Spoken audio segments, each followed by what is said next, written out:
Hi, it's Steve. Today we'd like to show you how to change the dispenser housing on your refrigerator. It's a really easy job. Let me show you how we do it. Now, to do this repair, since we will be working near some electrical circuits, the first thing we need to do is to disconnect power to the refrigerator.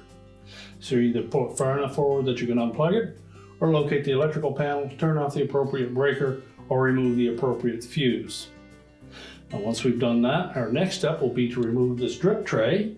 Simply grasp it, pull it forward, and that will expose two mounting screws that secure that housing to the freezer door.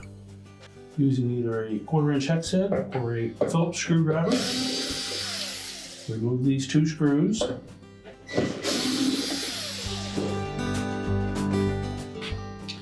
Just pull out on the bottom of that housing and tilt that around enough that we can access the wire harnesses that are attached to the back. So first we'll disconnect those two wires that attach to the actuator switch.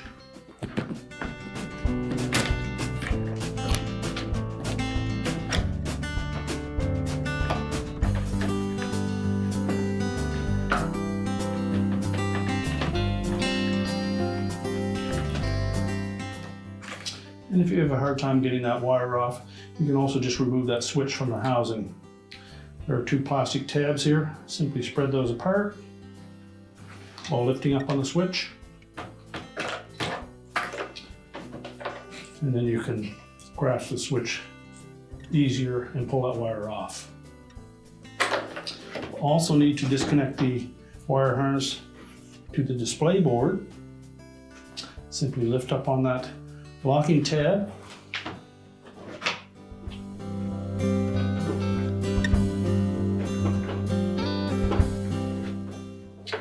Remove that harness.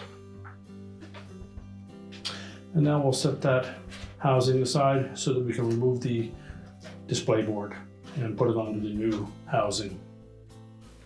So next we're going to remove that single screw that holds that display board to the housing.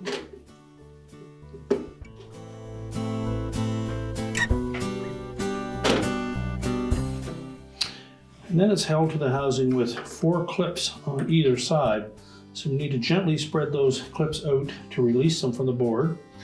So we suggest taking a small flat blade screwdriver and just pry that clip against the upper board gently while lifting up on it.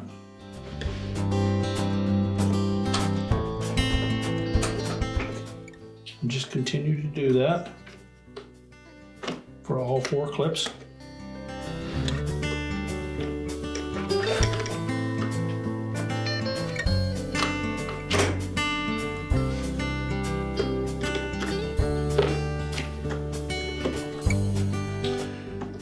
Then lift it out, and we'll just set that aside for now. So next we're just going to flip that over. And what we want to try to do is to remove this overlay. So take a thin blade putty knife and just try to get in under one edge.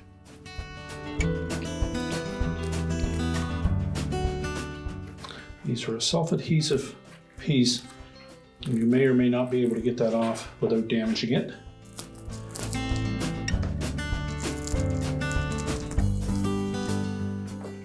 So the more gentle you are, the better chance you have of success.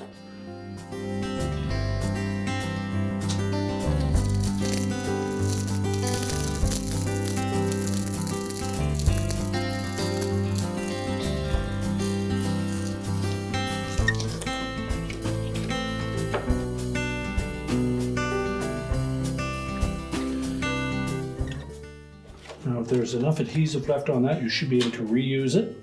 So we're going to carefully set that aside, laying it face down. We can then discard our old housing. And we'll begin by installing that overlay onto the new housing. So we want to line it up carefully.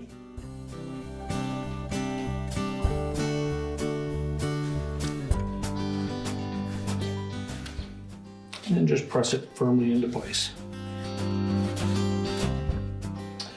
Now we'll turn that assembly over, and we're ready to reinstall that display board. So we want to engage the edge of that lower board underneath those 4 tabs. And keep in mind we want to line up that screw hole.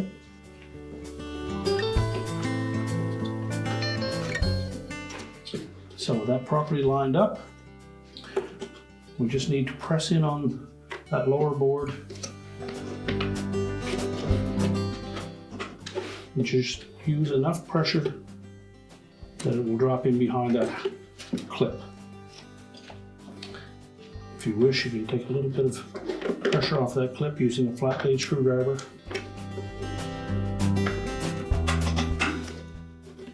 Don't put any excess pressure on the control board.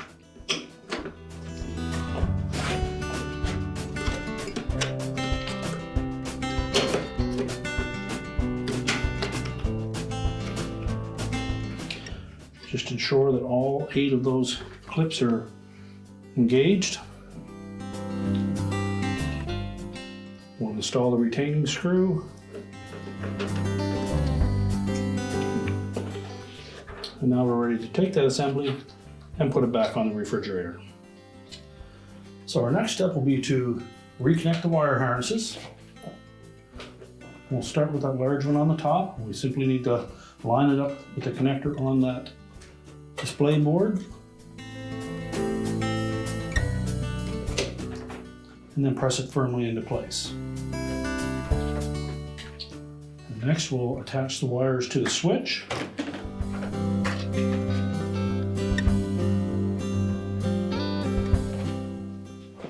Once we have those connected, we're simply going to pivot that assembly around. Make sure that we can tuck those wire harnesses in out of the way. There's a small catch up at the top here to capture that large harness. So just make sure you tuck it in behind that. Now on the top of this assembly, there are 2 little tabs that are going to set in behind these corresponding tabs on the interior housing. So just tilt it slightly on the bottom, center that up, and then while pushing it on the bottom, we'll make sure that we keep upward pressure so that we engage those hooks on the top.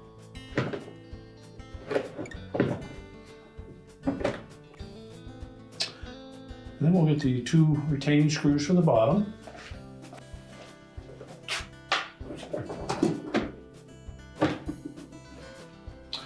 Now while holding up on that assembly, making sure that the top is tucked into place.